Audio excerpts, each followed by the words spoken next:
నిమ్మకాయ.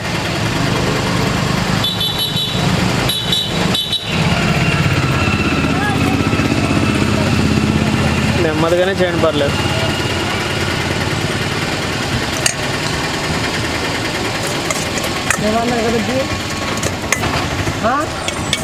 ఉండు ఇది అవునా చూడు.